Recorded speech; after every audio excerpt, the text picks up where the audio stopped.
Hi everyone, and welcome to the first episode of the Unspoken Voices Podcast. Today, I'm having a conversation about dancing, teaching, and connecting identity to art with the incredible dancer, director, and educator, Sivan Perlstein. If you're in for something special, let's hit with the intro.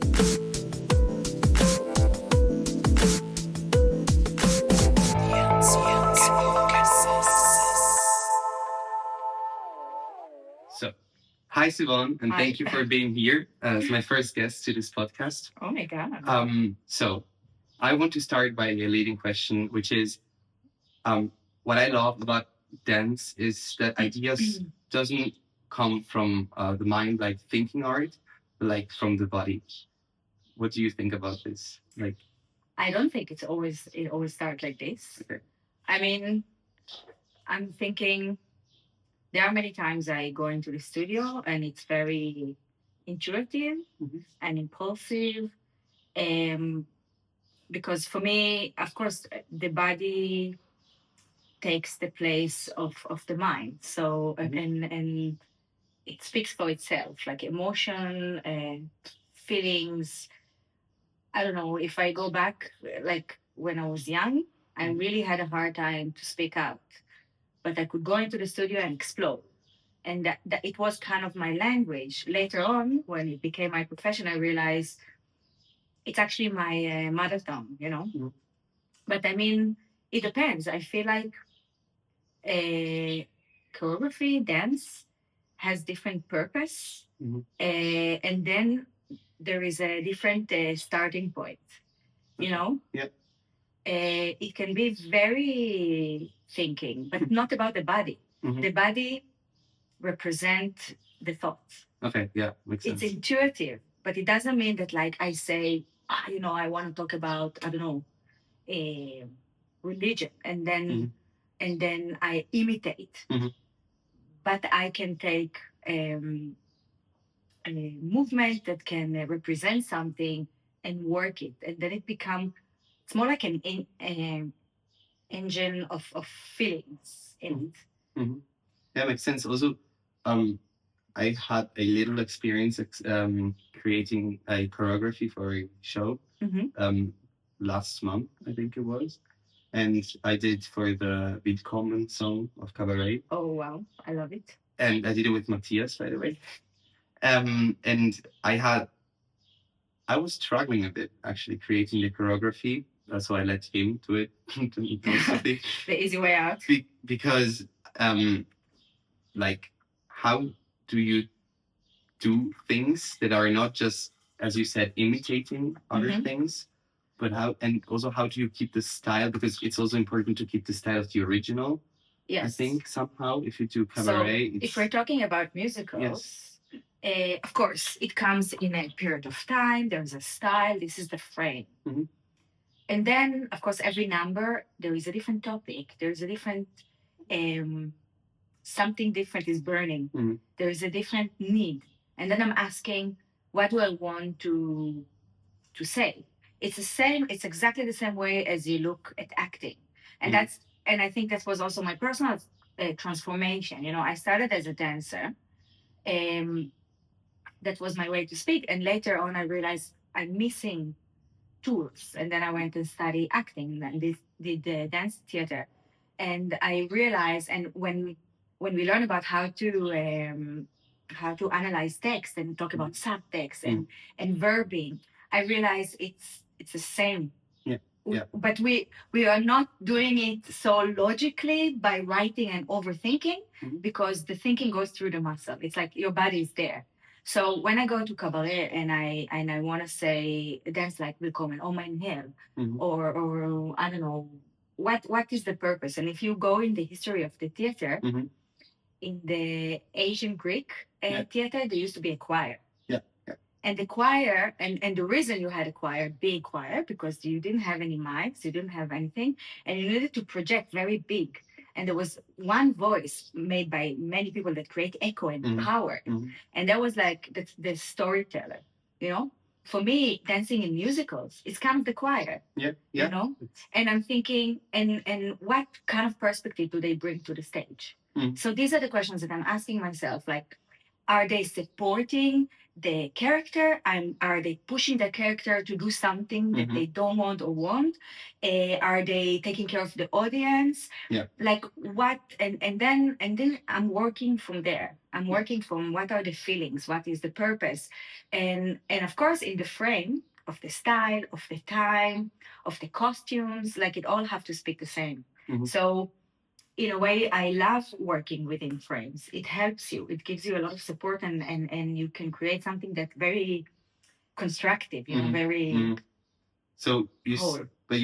so when you create your choreographies, also for example, for Little Shop of Horrors, Yeah. when you did, or Adam's Family, Yeah. you took inspiration from the original, as you said. So this is also interesting. We always have this argument about if it helps to watch what other people did or not. Some people getting very blocked because then it's very hard to see.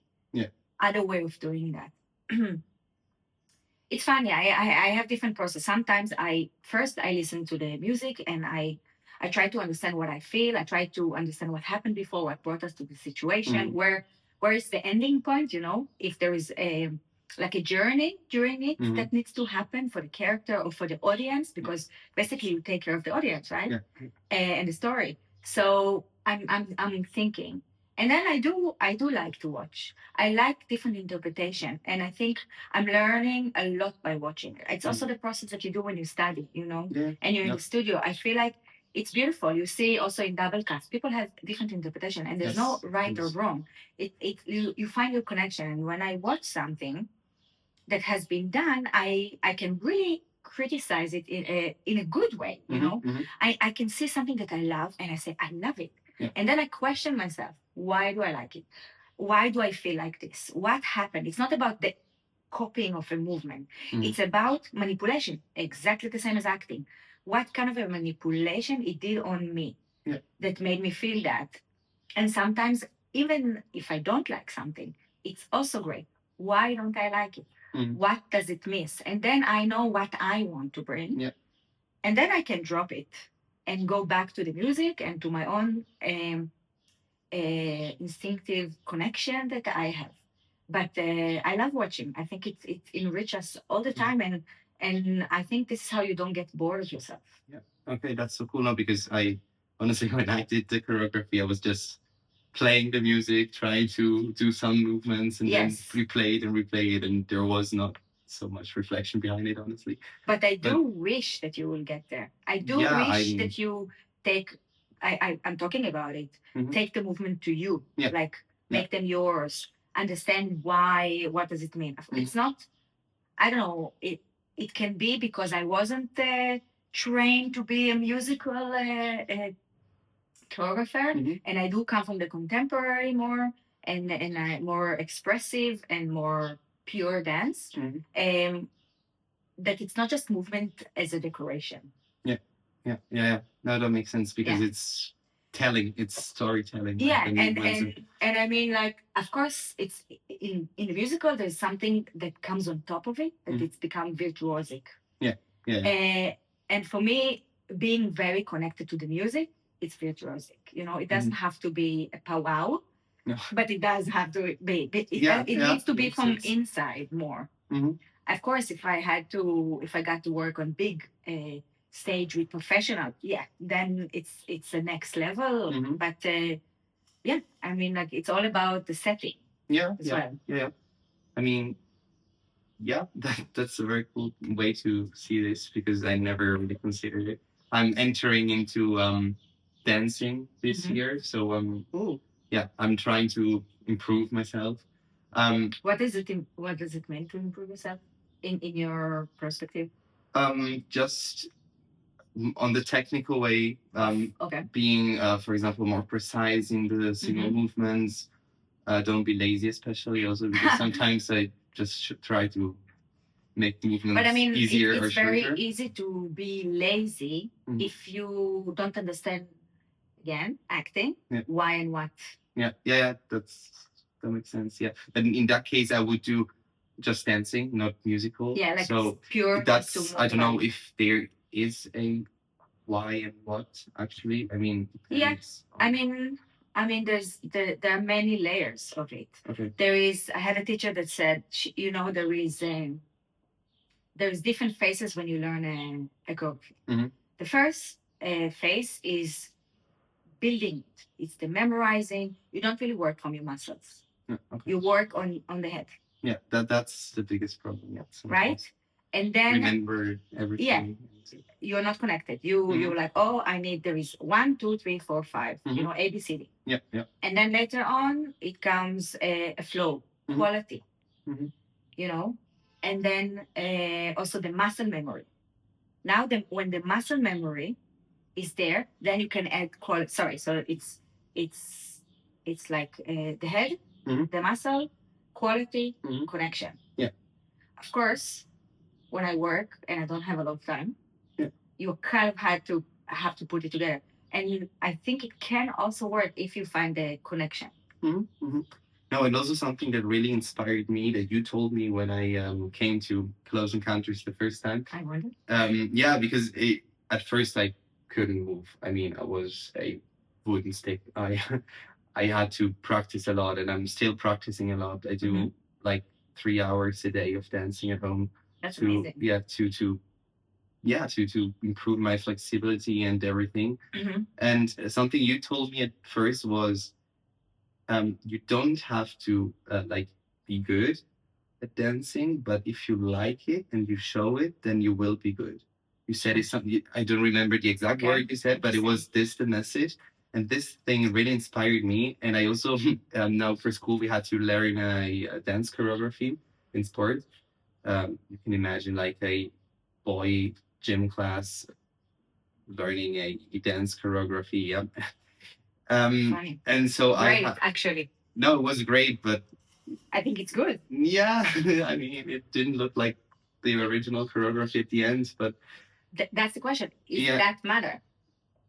What matter? I mean, it was more an aerobics choreography, so the timing and the precision is very important. It's very technical. Yes. Okay. And honestly, it wasn't that difficult. I mean, I had to do more difficult things. Yeah, I'm sure. Yeah. And so I helped a friend learning the choreography, and I said that to him, like the thing that you said to me. And even though he's not a dancer, and he showed like fun, like he was having fun during the dance, and so we managed to get a good grade. And amazing. I was like, okay, wow, that actually works, and it's I love this approach, but not just in dancing, also I don't know, in singing and acting. Like if you really have fun doing it, then you really deliver it as you should.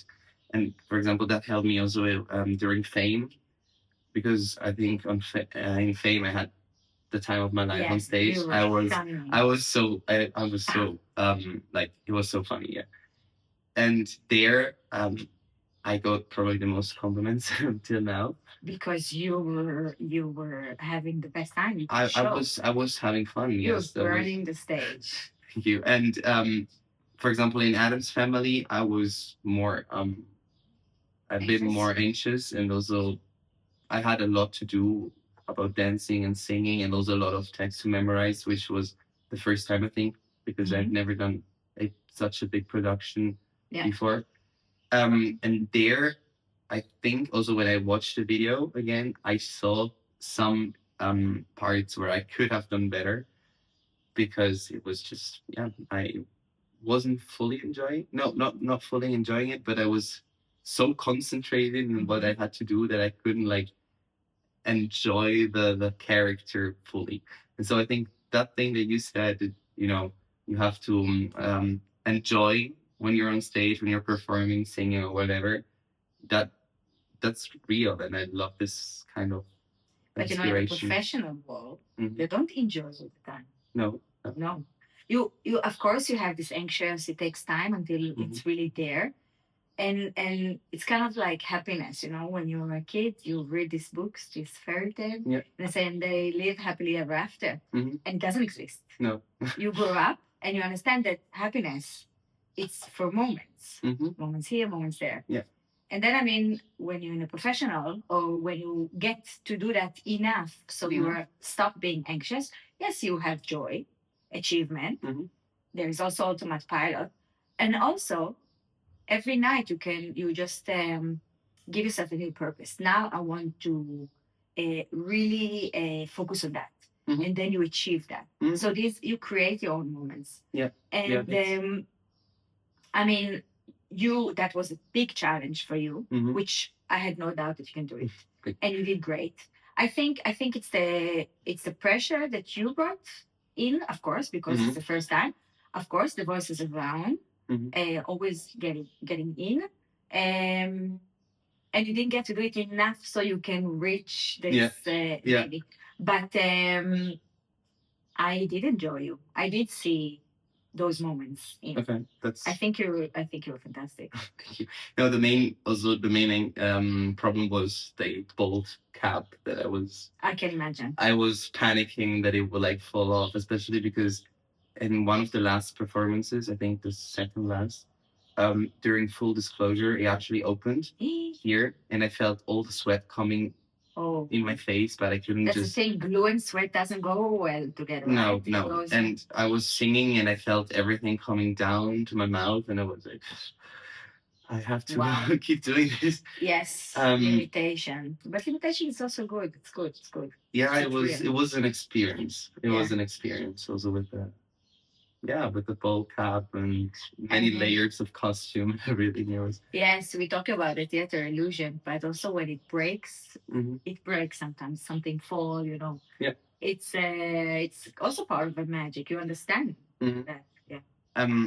Now, to change a bit the topic, you're working with both teenagers and kids also, and a little bit. Try not to. Okay. And also adults. I love working with kids, don't get me wrong. Yeah. I just have my own kids, so I feel like I want to keep my energy for them. It's also, but it's difficult to work with kids, or no? I mean, it's different. It's harder in different way. I feel like kids, teenager. Also, it's funny because when you were talking about the first time I worked with you and what I told you, I immediately try to remember that. I don't remember me saying that, but it's something that I do say a lot. Yeah. And I had this image. The first image I have of you is when you worked on the wedding in Frankenstein. Yeah. Was that the time? The first thing I did was Frankenstein. And you said you couldn't dance, and I do believe that everyone can dance. This is my belief. Okay. And I feel like, and this is the problem of teenagers, which is I've been one. I know. A lot going on in your body, in your life, and the connection to the body is very hard. It can come together with shame or disconnection because of a lot of things. This is the time. And then, I mean, I can push less and I can guide less because the noise from outside is so strong and from the inside is so strong that I can give something, but I need to be very careful with how much and where I press. Also, I know, when I studied ballet, and there's a really high demand of how the body should look like. And I grew up in, like today, you cannot say whatever you want. Teachers cannot do that. And I grew up in a time that the ballet teacher is working with a sharp pencil, and whoever does not hold their muscle, she's just stacking it into the muscle, and that's fine. That's normal. Or I was in a boarding school, for dancers, were like the top dancers of the country, in a very small number. And I don't remember how old was I, 7th grade, I want to say, something like this. The teacher would humiliate girls that they are overweight and stuff like this. I had anorexia and bulimia all around me. I understand that one word, even if it's from the right place, can be interpreted because it comes on top of so many layers. I mean, so I cannot give my full me, and I'm a person that wants that, I know. because I'm overly conscious about it and careful, Yeah. and it's okay. So I do try, but I'm much more gentle.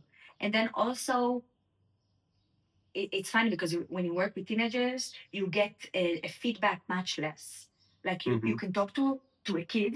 It happened to me. Can give you an example. Yeah. There was a student that I was talking to him during rehearsal. So you maybe you worked with him, but Okay. there was nothing. I felt like I felt like it was like a noodle. I felt like I'm talking and I don't know if he hears me. I don't know where his mind, and I get no feedback back. I don't know if it land, if it sucked in, nothing. And then we got to the stage, and it was brilliant. Yeah. And I thought like, wow, like I'm so happy for him. And I cannot say if it was anything I said or maybe there are some people who suddenly when they light hit their face they wake up. There are those kind of people. And then I saw him in the foyer, and I talked to him, and he went back to be this sad noodle, that cannot really hold his head. And I thought, and I was talking and saying like how much I was impressed and amazed, and la la. And again, I got this nothingness. Yes. This like I call it void. It's like a black hole. You just suck, but you get nothing out. And it's hard. Yeah. It's hard in terms of I want to give, and the feedback is very important. I'm not talking about feedback. Oh, thank you so much, or whatever. It's some kind of a reaction to understand there is some kind of process that being done on the other side. When I work with adults, of course I'm sensitive and I'm careful. I do try to recognize people who are more thick-skinned and can take it and want to take the next step, or people who are very emotional, or people. We are teenagers for forever, people still have this connection with their body, still have the noise from outside, but there is more conversation, and then I can tell slowly from interaction how much can I push and what do they need to hear in order to take the next step. Okay, yeah. But those one, like teaching to children or teaching to adults, like influence or shape your way of teaching, like for the other, like if you're teaching children, does it shape your way of teaching for adults and opposite? Or is it just because I cannot really, like, I couldn't imagine teaching, for example, because I don't know. I prefer to perform than teaching, for example. But I was teaching all my life, I have to yeah, say. okay. It was very early. I always had to come half an hour before, and everyone who wants to practice had to come. Yeah. And I was preparing for the class half an hour. Yeah, I always watched people and had to help them adjust or learn. It was very natural for me, and I was scared, even though I was mostly the soloist and in the front. I could say, I don't know. For me, team work was always there. And then I got my first offer, so I rolled into it very quick. I didn't want to. I also said I want to perform. Yeah. But I must say that it brings a lot of joy of seeing people doing this process. Yes, I imagine. I mean, being on stage is amazing, great. Making people being on stage, performing, crossing their boundaries is amazing. Yeah, no, it took me years to enjoy that, and not being jealous that I'm not on stage right now, showing what I can do. But I don't feel that I need to do that anymore. I feel that I'm doing something much harder. For me to go on stage, it's not so hard. But to put people like this, that's been their dreams their entire life, it's a wow. That's what I meant with I can't imagine me teaching, not because I think I want to, because I'm jealous of people, but more because I see how much you and also Tara and everyone else in the team works. And I think, I don't know if I could ever manage all that thing, and also like the stress that comes like during tech week or it's life experience. Yes. It's like people who are getting stressed from learning a lot of text, Mhm. and then you do it, and you do it, and you do it, and it becomes easier, and you get less stressed about it. It's the same. Every production that comes, Mhm. of course, there's always the question, no matter how professional you are, if I can do it again. Yeah. You know? Yeah. If it was not just a chance, Mhm. that it Mhm. happened, and can I do it again? Can I bring it again? Can I connect again? Can I create more? Or like what, if there is like a limit Mhm. and then it's like a muscle. You train it, but you want it to not do one movement. You Mhm. want to try to expand. So you what the fuel is changing all the time. Mhm. Okay. Yeah. No, that makes sense. Yeah. It just. Yeah. I probably need more experience before Yeah, I can but it's also a even. time of your life. Mhm. I mean, I am in a time of my life that I don't need things to be about me. Mhm. And it's yeah, the challenge change with Mhm. age as well.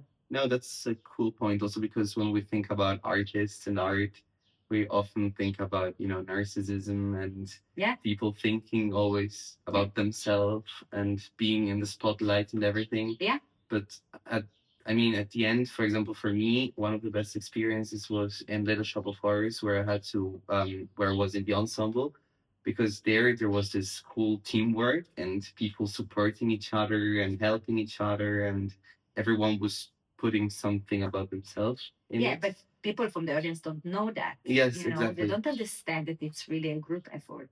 But if there is a good vibe, I think the audience can feel it. Yes. Because Yeah. if there is a good vibe on, like, in the cast, and there is a good vibe on stage, and so people might Yeah. get But this. it's interesting, we people who wants to be on stage. Mhm.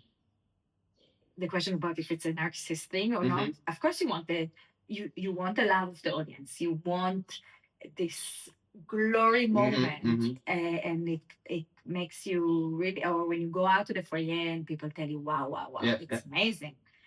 It's something beautiful. But you can also get it from putting other people there. Yeah, I know. I'm going out. There are some shows that like people in the audience don't know me. I Mhm. don't go up on stage. Yeah. And unless it's the last evening. Yes. So some people don't know that I did that. Mhm. And then I stand on the side and I see people hugging and talking and gossiping, and it's this noise. It's like it's Yeah. so cool. Because you've done this, and Yeah, they don't yeah. know me, and I hear the excitement, and I hear the how people, Mhm. they don't leave it behind. They take Yeah, it with they them, take it. Yeah. and Yeah. this is amazing. This is as good as me on stage now. Yeah, that makes sense. Yeah, I never considered that, actually. That at Yeah. the end, if you see the end product, then you have to be proud, because you could Wow. teach Yeah. so much, and you could also, like, put on, like, on stage such a big thing. For example, Adam's Family was such a big project that. But every reaction, every Yeah. laugh, when you are on stage and you want to make the audience laugh, Mhm. it's your a tiny success, another moment. Mhm. Also for me. Yeah, And like, yes, it worked. Yeah. It worked. Yeah. This worked. This worked. This worked. It's Mhm. like, it's celebration. That makes sense. Yeah, it's it's like, I don't know if that's the right way to say it, but it's like seeing a son or a daughter like doing something, for example, achieving something very big, and maybe like seeing something you put on stage. It's like, okay, that's my work. That's what I raised up. Completely. Yeah. Yeah, I totally get this. Yes, very cool. Do you think that teaching itself counts as an expression of art? 100%. Yes. So 100%. Even though I do feel like I'm sometimes more of a therapist. sometimes, yes. Yes. Yes. If I think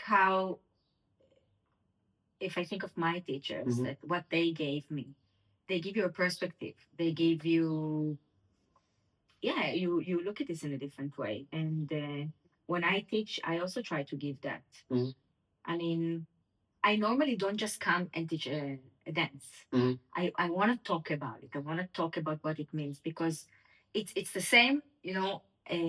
I'm also, I used to teach like just pure dancing or train a bunch of mothers, and just for example, when you train your belly muscle, if you talk about the belly muscle before you train them, and you tell the people, how your belly look like, you have those muscles, and then you have those muscles, and then you have those muscles, and then you start stretching the muscles, start working on muscles, and then like now you are working on this, and now you're working on this, and now you're working on this, and there's also those the small under, and then you talk to the intellectual and you tell them what are you working on. I do believe that you need to be connected. It's not just do it, and it helps. It motivates. It helps you connect to your body. I don't know if you remember when I stretch. Now you need to feel this muscle. I always talk about each muscle I'm working. To even if you visualize it, it puts you together with your body. And this is what I'm trying. This is my philosophy. I also talk a lot about self-humor. Yeah. That's right. For me, self-humor is the the secret for a happy life.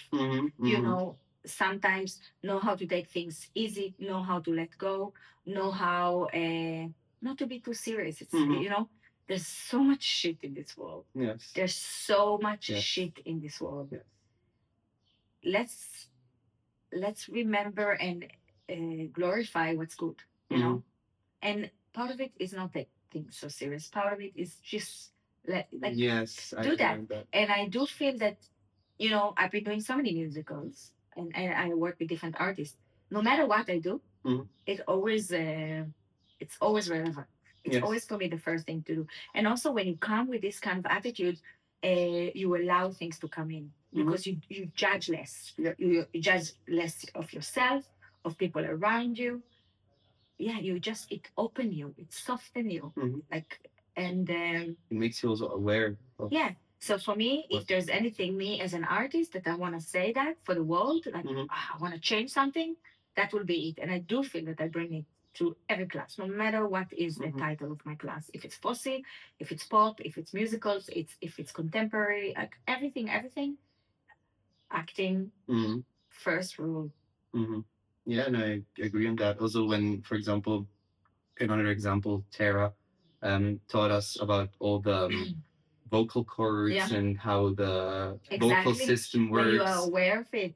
And now that I'm practicing singing at home and everything, I can actually feel things, and I'm like, okay, wow, I know what I'm using right now, and that helps also improving. So I totally agree on that. That you say you need to be aware of your body, of what you what it's you like can. This in everything in life. We need to be we need to criticize, like the information we get from TV, from news, from social media. It's like we get so much input, but how much we really pay attention to facts, to the what is real, what is not, how much we want to say, what, I want to try it myself to understand. I know we talk about only working on muscles, working on vocal, but when you really see it, when you get contact with something, you are there to judge, and the experience become deeper. You can talk of experience, not just of knowledge, which is also something a big difference. Exactly. And if people talk politics to me, which is the story of my life, sadly, I always say, way before this horrible time that's happening right now, I say, you know what? You read a lot, go check it yourself. Be there. Experience, breathe it for a second. It's nothing, it's exactly the same. And this is art for me. This is understanding how to look at life, have different filters, be aware of your filters, be aware how you touch things. Yes.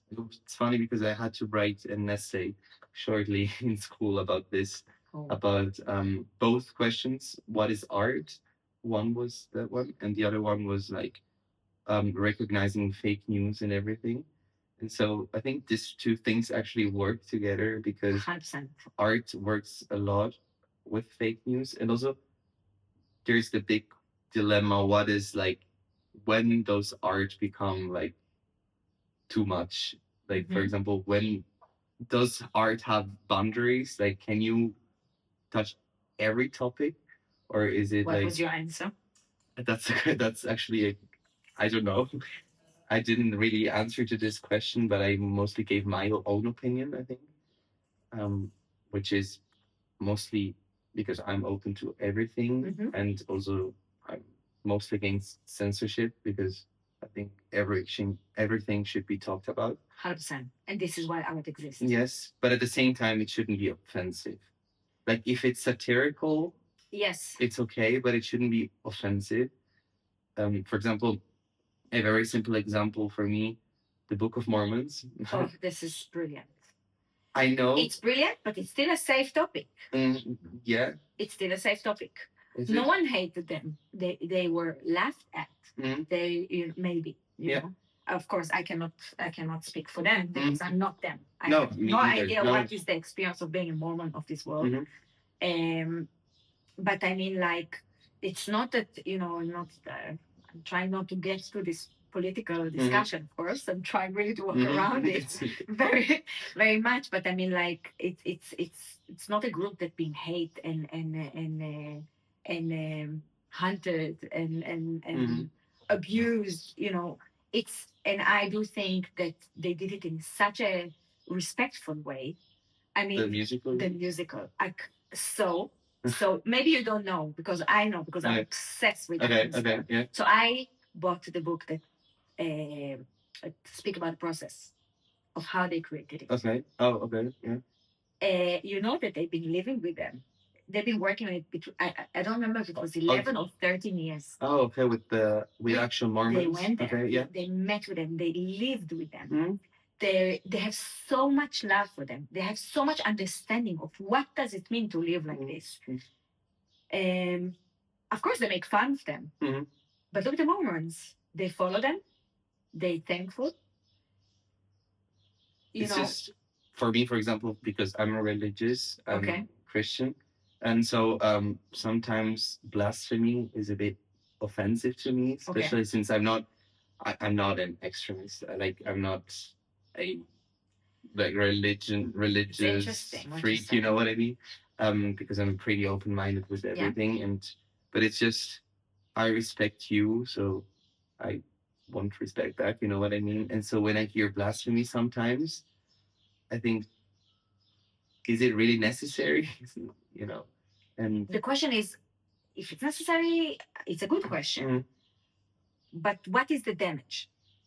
What is the effect? We talk about manipulation. Art, any kind of art, music, theater, dance, painting.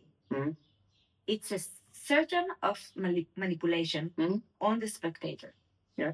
Otherwise, without a spectator, there is no art. No. Right? We need this. And then meaning it needs to create something. You can watch a painting and get chilled or cried or it awakes some kind of emotion, opinion, emotion. This is art. Okay? What was the result of Book of Mormon? For me? Yeah, speak for your own experience.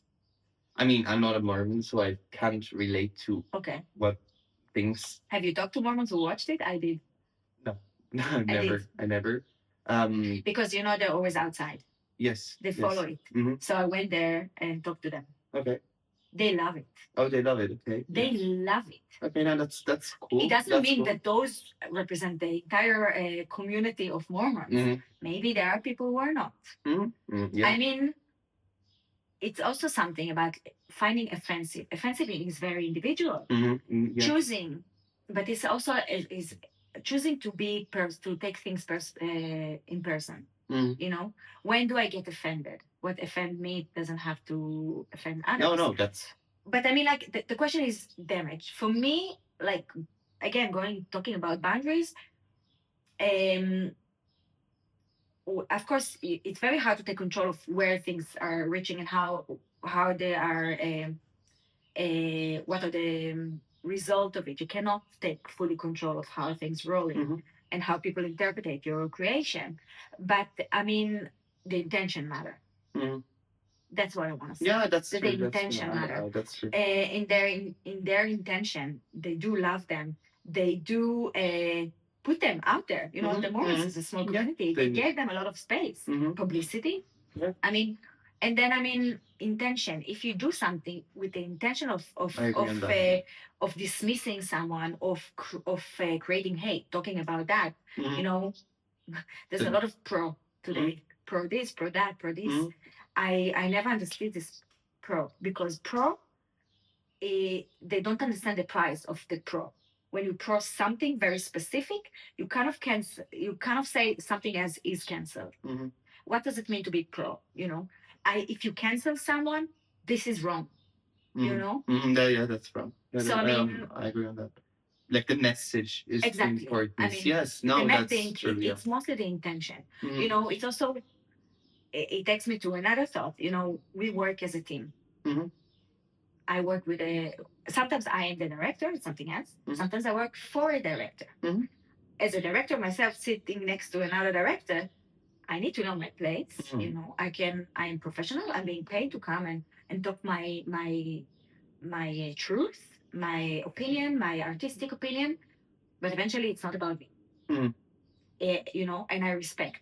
And same thing, if I work for a company and there is a boss behind me named Tara, and Tara can come and say something that I've done and say, you know, I don't like it. And take it very personal. I might take it a little bit personal.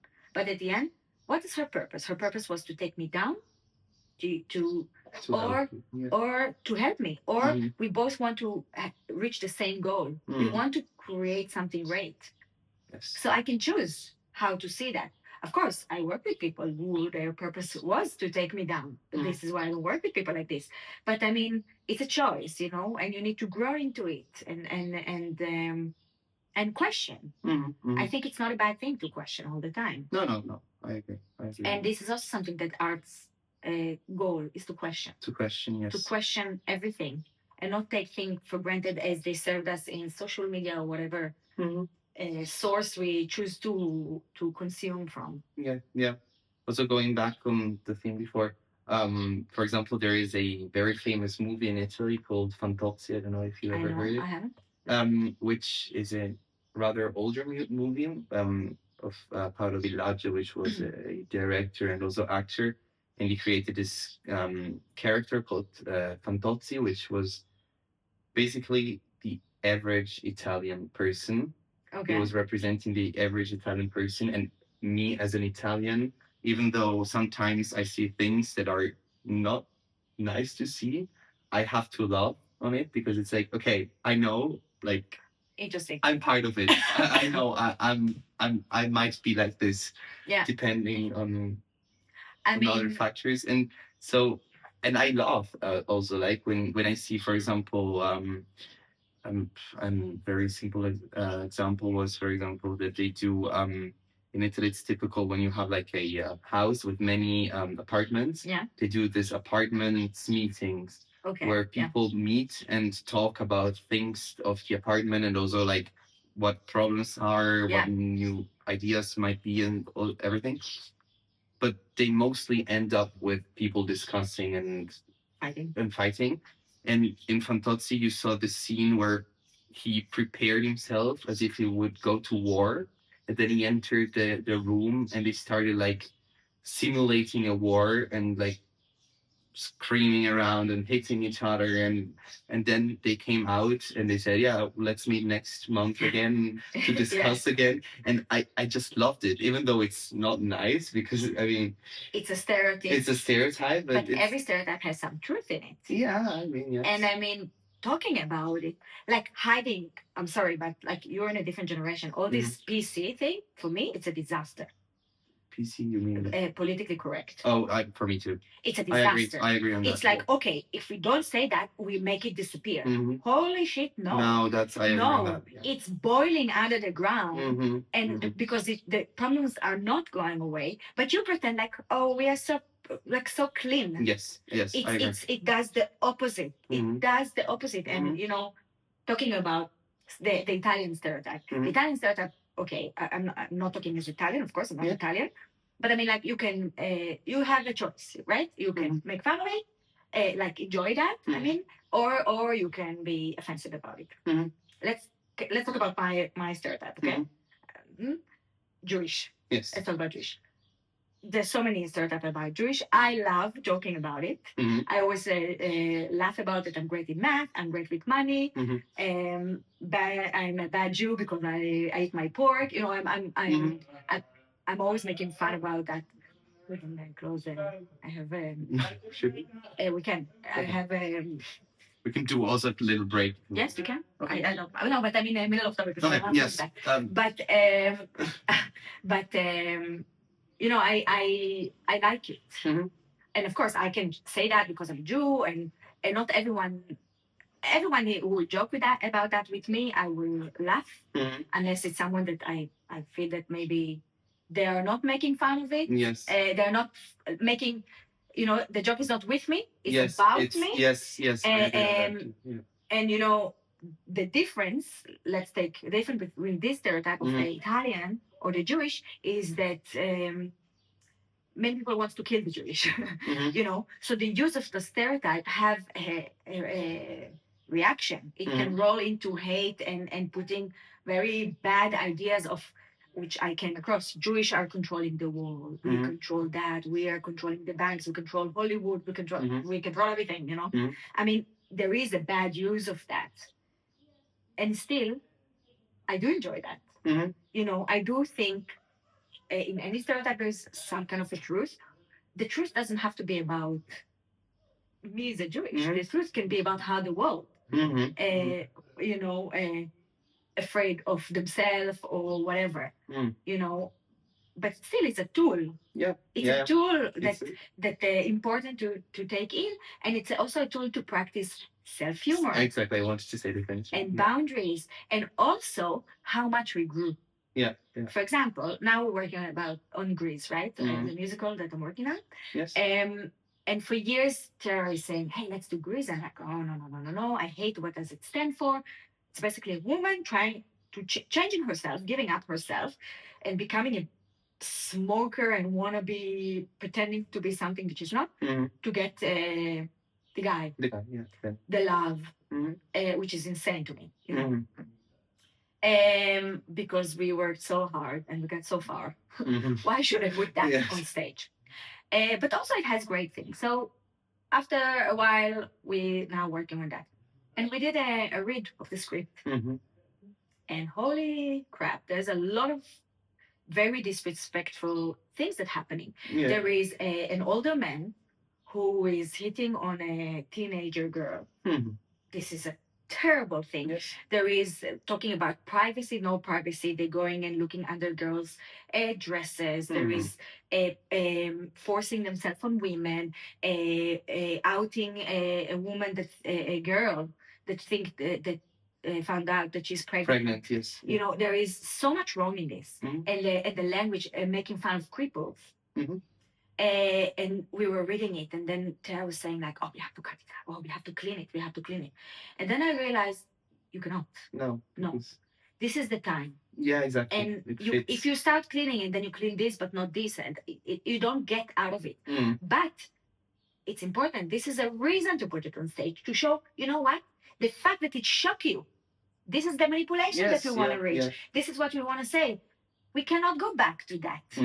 Look how far we got from there, and how far we have more to walk. You know, that's a reason. You don't apologize. You can write, you know, a message from the director. Look about that, and then you're saying something. Then it's a reason to put it on stage.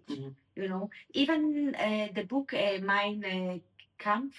Written by Hitler, you know, for many years, it was illegal to sell it. I think now it's not, or I don't know, maybe in certain countries. But it is a piece of history. It's a source. It's a source. It does need to come with some kind of responsibility of explaining. But you know, we should not be afraid of touching the shit, because we came out from there. You know. Like it evolved, and this is why talking about what is art and what are the boundaries of art, there is no boundaries, but you need to be very responsible. Yes, and absolutely. You really need to question what is the purpose. I agree. Yeah. Also because we shouldn't hide things that happened. Also because we risk the things to happen again. Yeah. So it should be better to talk about than. And it does happen, and Yes. it will happen because Yes. this is life. It's history. It's happening right now. Yeah, I mean, Yeah. and also, like, for example, to go back to cabaret at the beginning, I talked to, like, in class, for example, I was talking about the song Kick Line, right? Yeah. The part, Oof. and there at the end of the song, like, there are the it goes. Nazis with everything and Hitler and everything. And people in my class were like, why would you watch something like this? Is that even possible that you put something like this on stage? And I was like, Yes. yes, because when I saw it, I got scared and I felt Yes. threatened. And I was like, okay. And that's the purpose. This is the manipulation. Exactly. And I was like, okay, now I will never feel what people felt back then. But when I was in the audience and I saw, like, Nazis coming in front and singing like no, not singing, but like, marching and everything, I was like, okay, wow, that's actually affecting me. Or also like Berlin. I don't know if you saw. Yeah, I know. I haven't watched it, but I know. Okay, Kickline, but I just want to say about Kickline. Yeah. Kickline is a piece of art by itself. Because it starts as a goofy, funny, everyone is laughing, and this is talking about what do I want the audience to go through, is to go from a smile and being with it, and not understanding how you drive into something that you would say, very easy to say, if I would live then, I would not follow. You would, yeah. And this in it's a 7 minutes, I think, number. I don't remember with the music, yes. I know because I choreographed it. What do you do to the audience? They are cheering, and then they realize that they are cheering the Nazis, and they realize, and it changed so much. And I know it just, I really want to talk about it because there is a light. I built the light for that, and I built a cue that changed within 2 minutes. That it gets from this very funky, funny into full red. That people were losing their faces, and they look like, like black with red silhouette, like Satan's, style. And it's a cue that I did that it lasts for like, that time.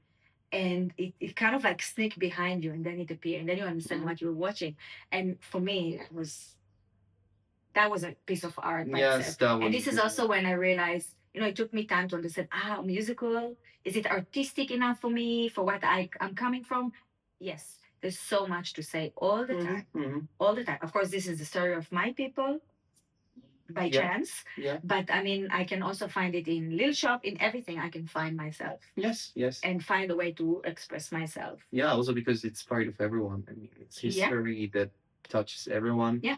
So, I agree on that. And also the fact that I was shocked. I was also a bit little when I came to watch Cabaret, and I remember during the pause between Act 1 and Act 2, you came to me and said, I should be ready for Act 2. Yes, Act 2 is very tough. And yes, the song Kickline is actually representing the whole show. Yes. Like as a song, because the whole show escalates the story, and also the song escalates somehow. So it's like it's a hint that people maybe don't get at the beginning. Also because cabaret, when you think about a cabaret, think about this somehow beautiful place where music happened and whatever. And then at some point it turns into this, that's the beauty black hole.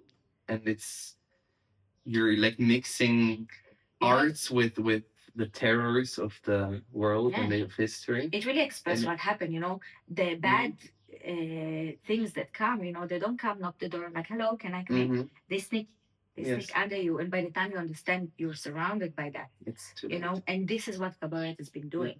It brings it slowly, and then you understand you're in the middle of the whole thing and you lost control.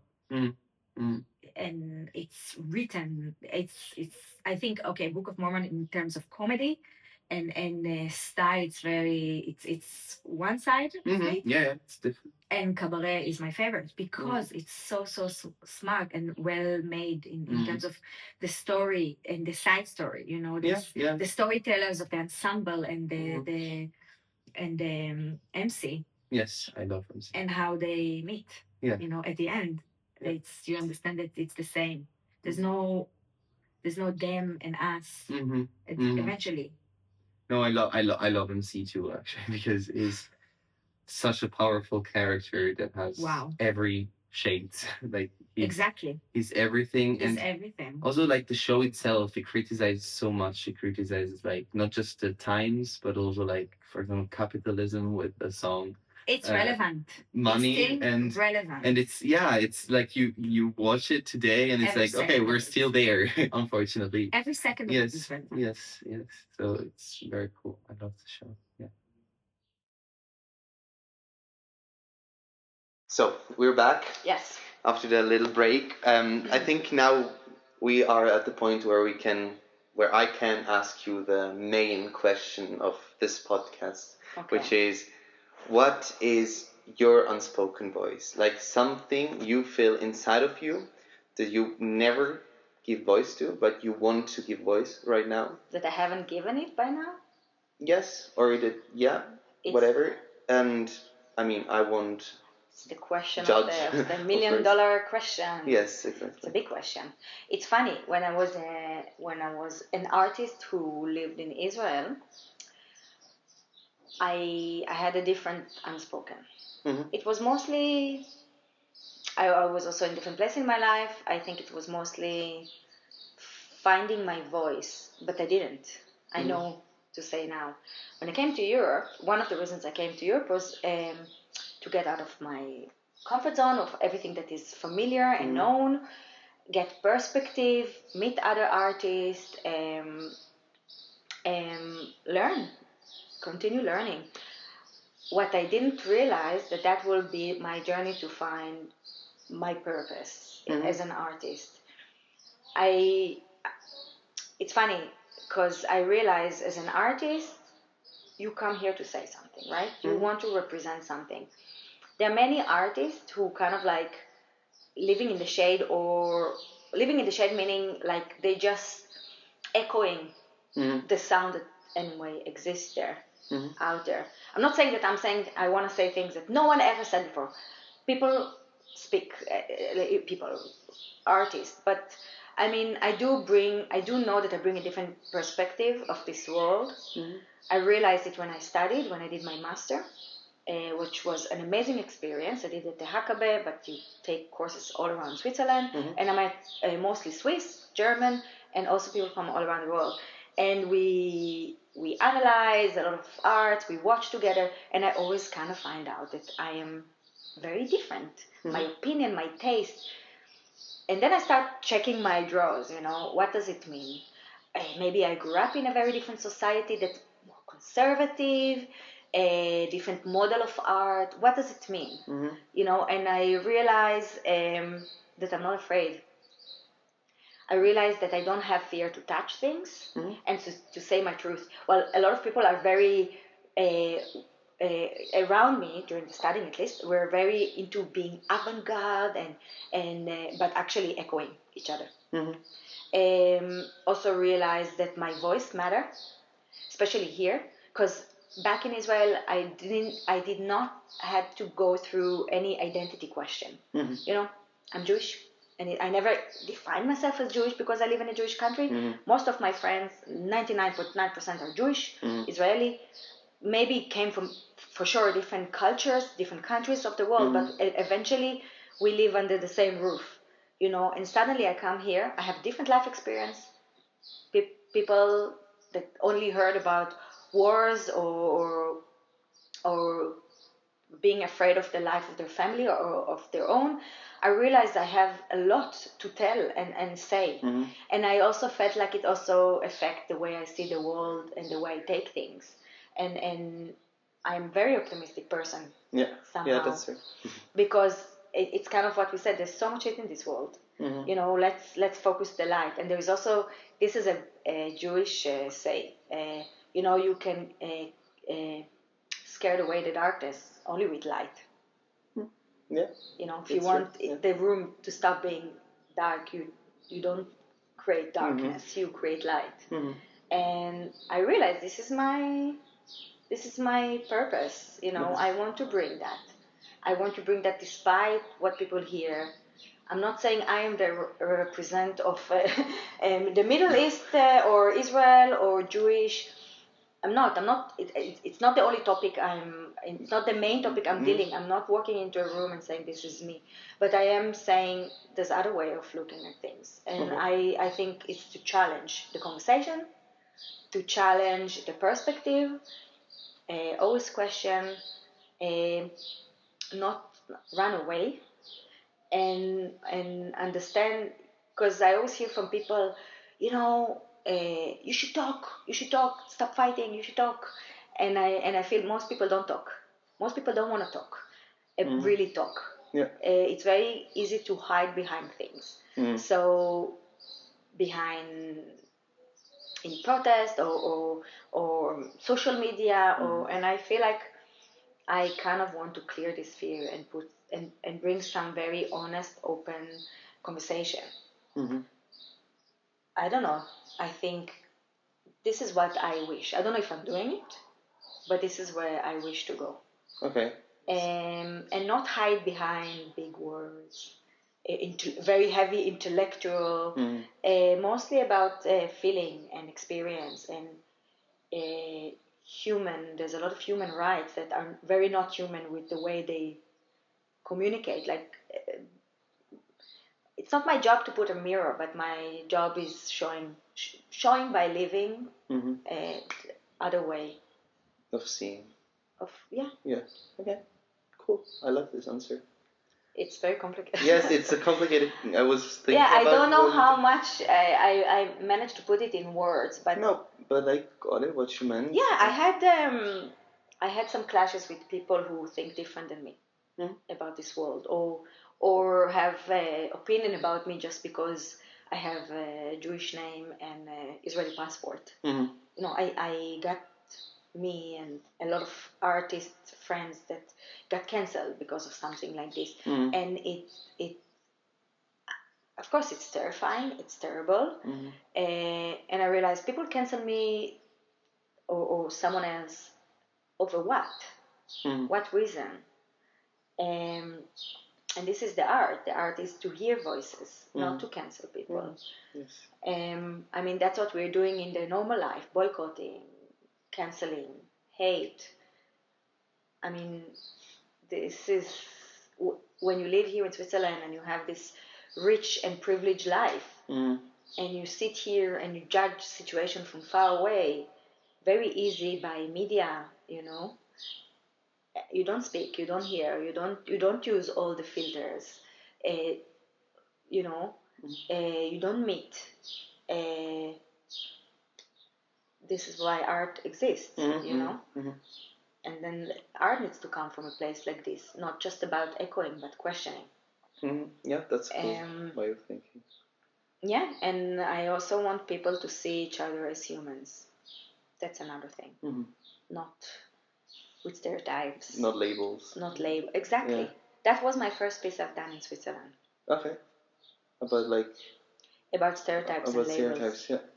Because, for example, for me, I have a Slavic surname because of the history of the place where I was born in Trieste, which has a big history with all the Slavic lands and everything, and both of my grandparents were Slavic. No, not Slavic, but like from the Slavic countries. It was this region that was part of Italy at the beginning, but then it became part of.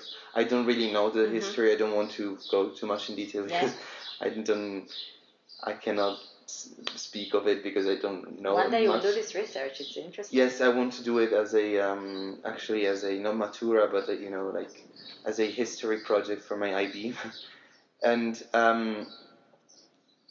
the fact that I have a Slavic surname for me it's less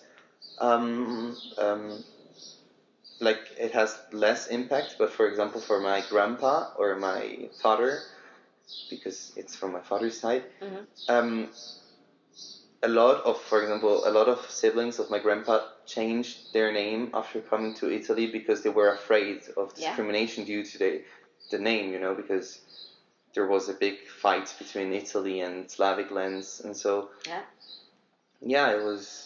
it's special. And sometimes when I go to doctors and people, they also ask me like, where is your surname from? Because your name is clearly Italian, but your surname is not. And I say, yeah, because I'm from Trieste, which has a lot of influence from Slavic. Are you happy that your parents did not change the name? No. I don't care, actually. You don't care? No, I don't care at all. I mean, It brings a story. It brings history. Yeah, it brings history, but but at the same time, I'm not really. I mean, it's a name. What can you say about me? The surname is just saying that I'm part of a family, but it's not saying anything about me. We had exercise in one of my first acting lessons in my bachelor. We had to say 3 things from our ID. Mm-hmm. And then we have, most people say the first name, family name, I don't know, something else. And then we had to slowly take away things, give up on something. Mm-hmm. It was a very interesting choice that everyone made, everyone with their own reason. For me, when I did this exercise, I left with I gave up my first name.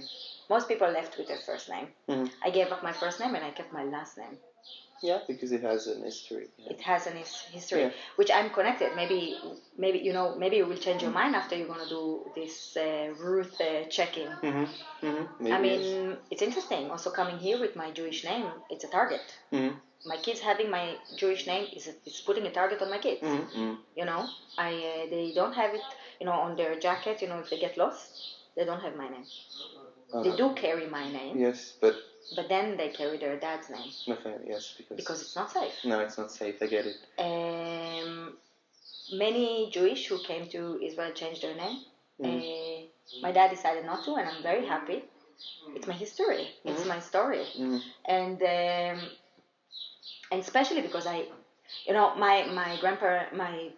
parents grew up in Europe as well.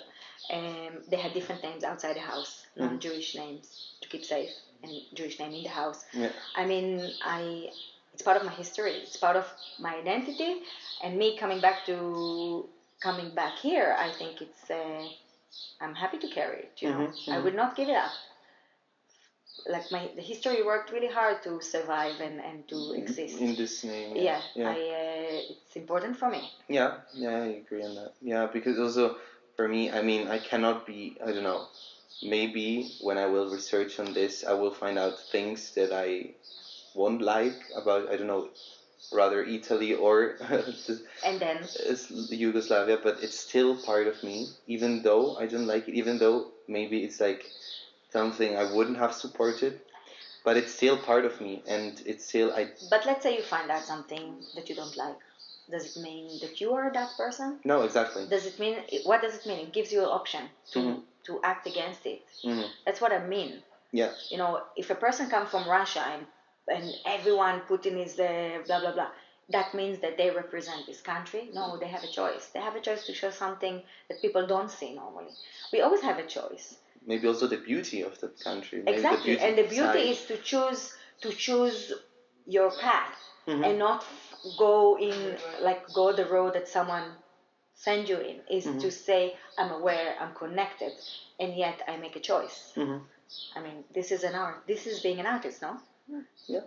Understand where you come from and where you want to walk. Take the walk. Create your path. From being aware, not from pushing, not from being PC and say, it's not there, it's not there. No, that's the same as you said before with cancel culture and everything. Exactly. Yes, also, I will never neglect what Italy did. Also, for example, during the Second World War with the fascisti and everything. Yeah.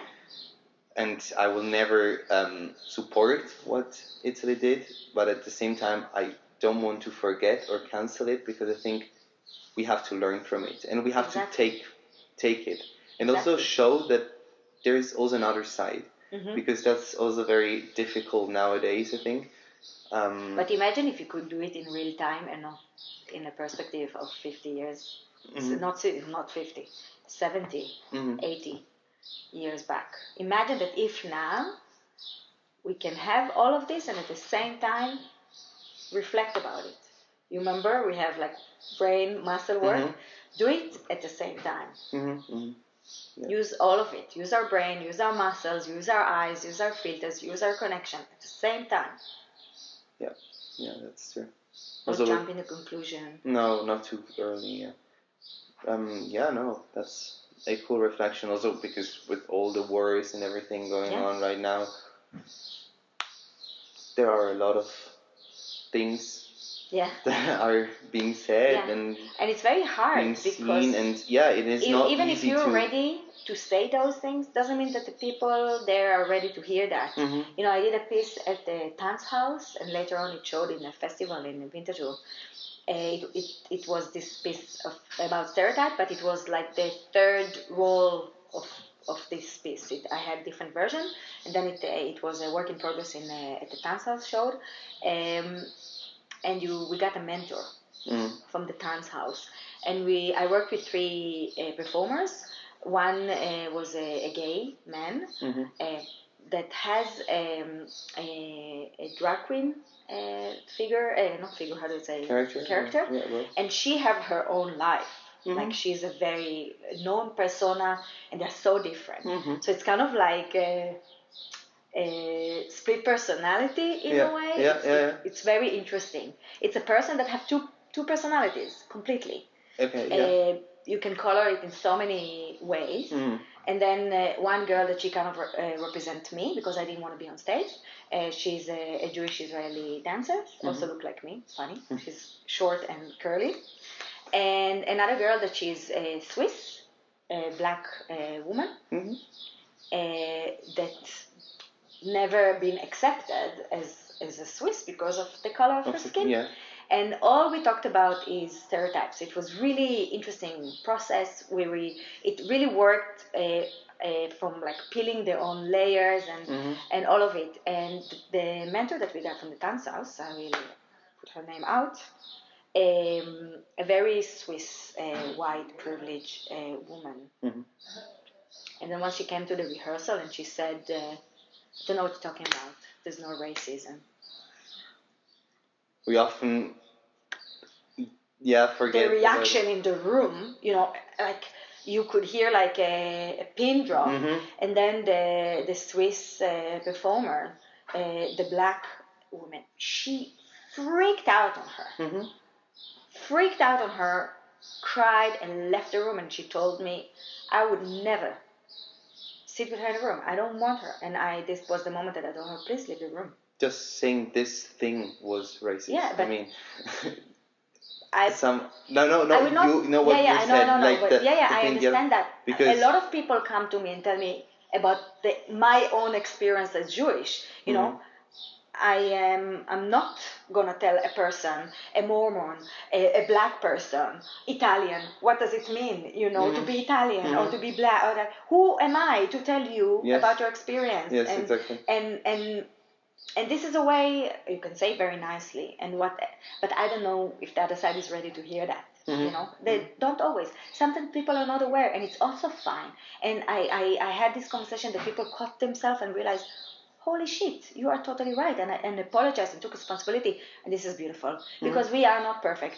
No one is perfect. This is like Avenue Q. Have you watched Avenue Q? No. This is a musical. Was written by the same. The music was written by the same person who wrote Book of Mormon. Okay. And Avenue Q was an inspiration for Book of Mormon. Okay. Watch that. I've never heard. Listen to I haven't. I watched a little bit. Listen to the songs. It talks about racism and fear of being gay, consuming porn. It talks about all the things that you should not talk about. Yes, I love very this. openly, very direct, making fun of it, but actually has so much truth in it. You know, some like.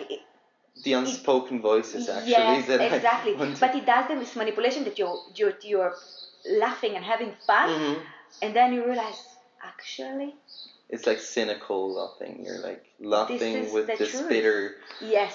Yeah. Taste. Oh my God. We all. One of their songs says, "We're all racist.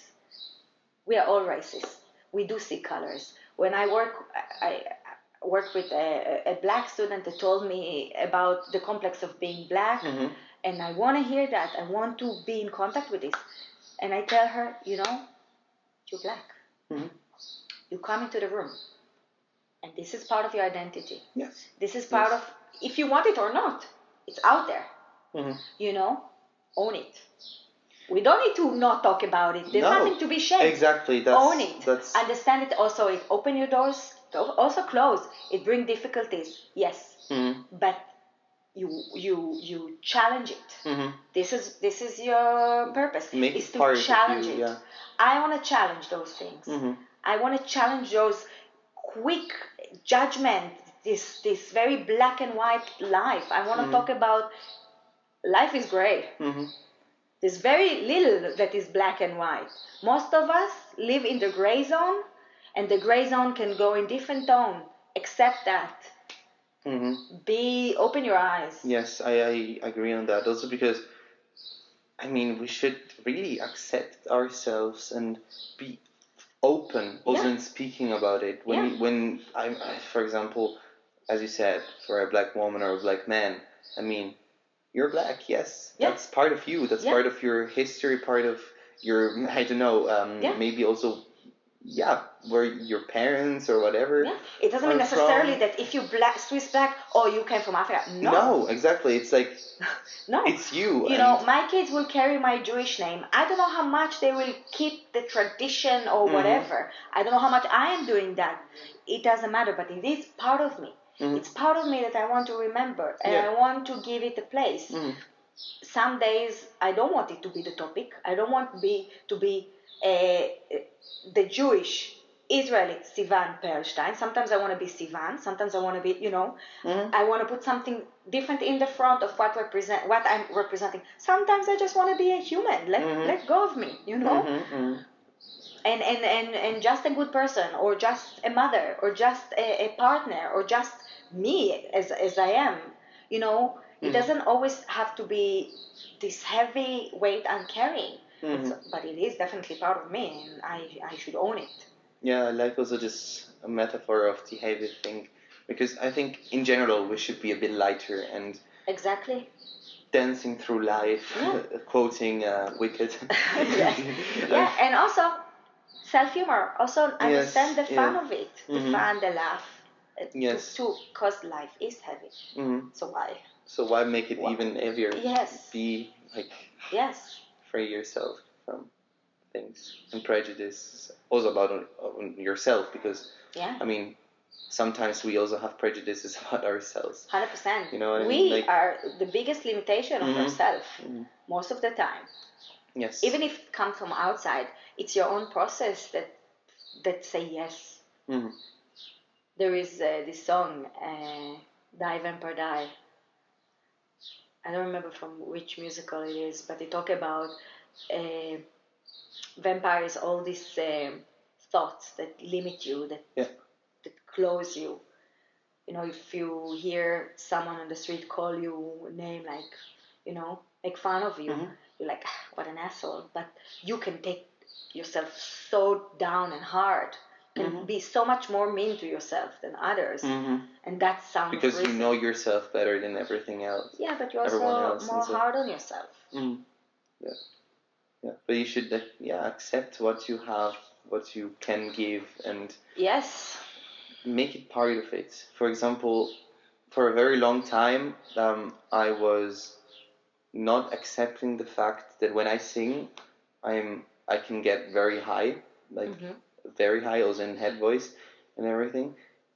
And I was like, I don't like this part of me because it's not masculine enough, if that makes sense, whatever that means. It can, yeah, completely. And now, after watching the Eurovision and seeing, JJ, from Austria winning, and he brought a opera song on stage, and I was like, wow, like having this power to be like able to sing this high, even though he's a man, even though it's amazing. And I'm embracing. Like your generation break all. Or what does it mean to be a man, a woman? Like, I feel like you've done your share for this generation of you broke lots of glass ceiling, It's also, nowadays, I think it's very difficult to label yourself. and to fit into a box, if you know what I mean, like It's difficult because for yourself, not for because we're. it's difficult. I feel like there's no need Exactly. in So a way. yeah, but also when There's no need, but people have the need not to be needed in a way. Yes. It's kind of like, yeah. But I mean, like, from coming, like my generation was the first time that coming out is accepted.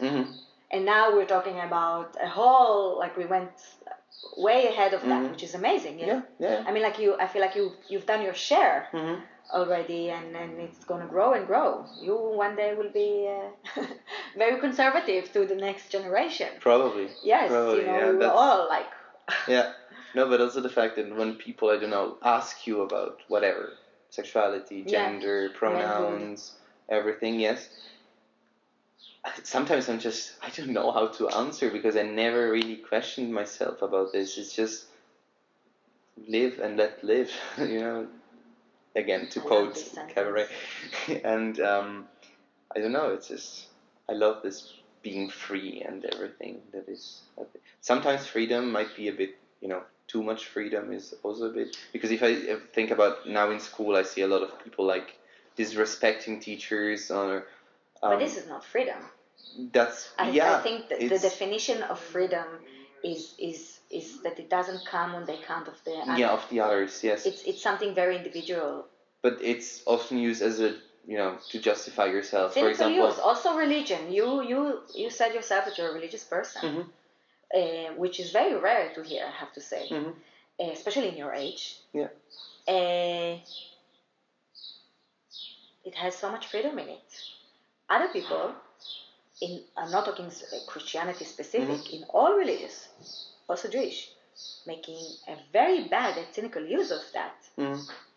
But religion came in a positive direction of creating community and support and rules to follow, And also how you live it as well, right? Exactly. But the use of those things became very cynical. I can say about Judaism. No, I don't live as a religious person. Even though in Israel you do study the Bible for 12 years, and I'm happy about it because it's the same as my last name, I want to understand where I'm coming from, what is the basic of it, and question it, and check the boundaries of it, and check my role in it, in a aware, not in a automatic pilot, continuing the path, that's important. The problem is when people have different interpretation or follow blindly stuff like this, then it's a cynical use. But also when you try to put your religion to someone, I mean, like to preach what's right for me might not be right for you, and opposite. So I think I will live my life, maybe following my religion. I don't tell people how to live their lives. For example, a very fun topic that I was talking about, I don't remember who it was, if it was Matthias or Bastian, I don't remember. Having sexual relationships before marriage, which in my religion, for example, like in Christianity, it said that you should be married before having sexual relationship. In all of them, by the way. Yeah, most of them, if you go, And for example, I want to try in this, but at the same time, I would never judge someone who doesn't. I think why that's their life, not my life. So eat kosher or not eat pork or not to mix, or even there's like a discussion in Switzerland, wear a hijab or something. Why would it bother me? Exactly. I'm. There is I'm trying to be Swiss, and like I know about the minaret that it's not legal because people don't want this noise. But church are ringing their bells every 15 minutes sometimes. I mean, what is the difference? It can bother some people, but if does this take my freedom? Does this limit my life? is this worth to kill or hate? No. Like perspective is very important. Yes. But obviously, people who wants to hate, hater will hate. Yeah. And they will find a reason all the time. I mean, that's the thing. This is something that maybe, of course, as a human and especially as an artist, you need, and it's something that called maturity.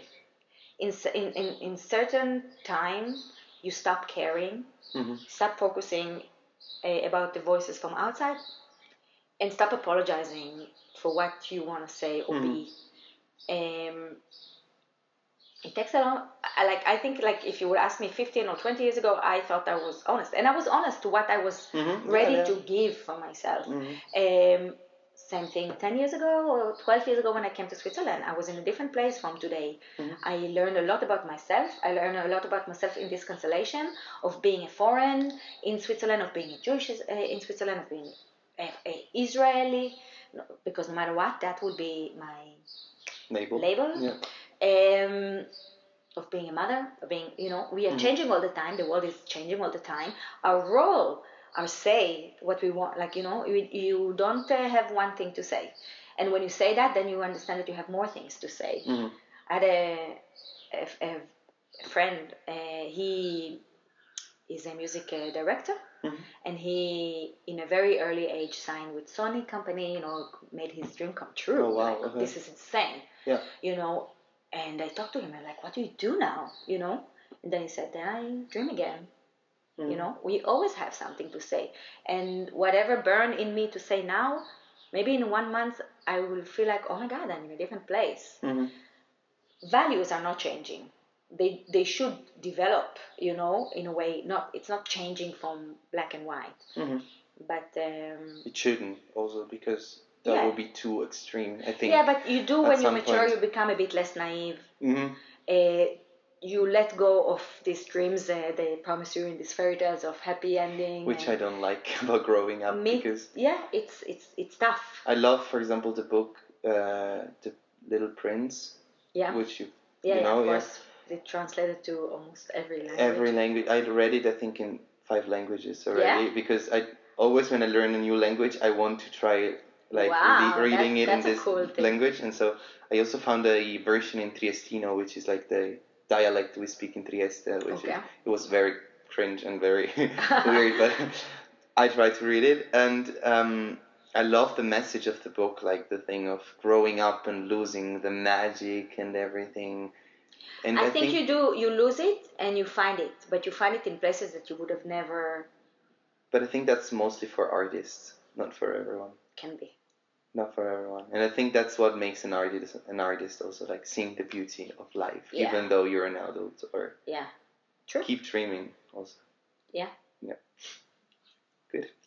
Awesome. Thank you very much for your time and for being the first guest of this project, which I hope I will pursue. No, yes, I will. You will. I will.